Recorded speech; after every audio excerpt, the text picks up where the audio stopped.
Hello दोस्तों, कैसे हैं? आशा करते हैं आप लोग बहुत अच्छे होंगे और मैं भी अच्छी हूँ। और आप लोगों को एक मैं बात पूछने जा रही हूँ, सही सही बताना कि माँ के पेट से तो दो ही बच्चा जन्म लेता, या बेटी या बेटा। या तो माँ के पेट से दो ही बच्चा जन्म लेगा, या बेटी या बेटा। तो दोनों में अच्छा कौन होता है दोस्तों, बताना। बेटी अच्छी होती है या बेटा? ऐसे अच्छे तो दोनों ही होते हैं, ज़्यादा अच्छा कौन होता है? चलो, आप लोगों को मैं बताता हूँ कि दोनों में बेटी अच्छी होती है। वो कैसे, वो भी मैं बताऊँगी आप लोगों को। वीडियो पूरा देखना। मैं आप लोगों को वो भी बताऊँगी कि कैसे बेटी अच्छी होती है। कि बेटी अच्छी होती है कैसे? आप लोग पूछ रहे ना कैसे, मैं बता रही आप लोगों को कि बेटा माँ बाप को चलो देखता है, मैं मानता हूँ कि हाँ देखता है माँ बाप को, लेकिन बेटा स्वार्थ के लिए, बेटा को स्वार्थ है माँ बाप की, जैसे कमाई पे या जायदाद पे या किसी पे बेटा का हक होता है, लेकिन बेटी का कुछ नहीं होता है। बेटी का नहीं होता है कुछ भी। वो कैसे, आप लोगों को भी बताएंगे कैसे।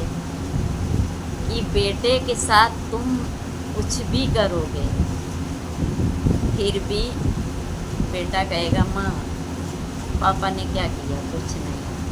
क्या किया? कुछ नहीं, हमारे लिए कुछ नहीं किया।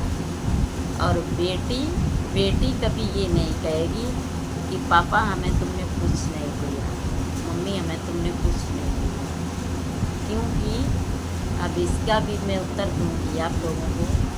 क्योंकि बेटी कैसी भी हो, माँ बाप की कोमलता को समझती है कि मेरे माँ बाप क्या हैं।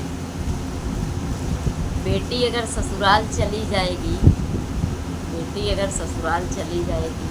बेटा तो घर ही रह जाता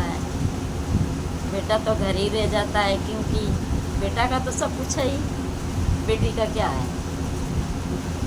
तो बेटी जब ससुराल जाती है, आज तो उसके माँ बाप जैसे बीमार हो गए, जैसे मैं हूँ, तो अगर हम बीमार हो गए तो एक गरीब बेटा कहेगा चलो अभी रात है या कुछ भी है, अभी मतलब पैसा नहीं है मेरे पास, या कुछ भी इंतज़ाम करेगा।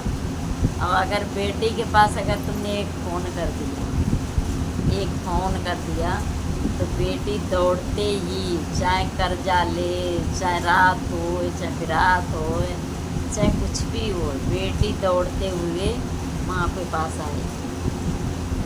क्योंकि इसमें भी अंतर है ना। तो माँ, बेटे और बेटी में इतना फ़र्क है। बेटा यही कहेगा हमेशा कि हमारे लिए क्या ही क्या, क्यों कहता है ऐसा, बेटियाँ क्यों नहीं कहती? तो इसीलिए आप लोग कमेंट में ज़रूर बताना, बेटी अच्छी होती है या बेटा अच्छा होता है। आप जय श्री राम, राम राम आप सभी को।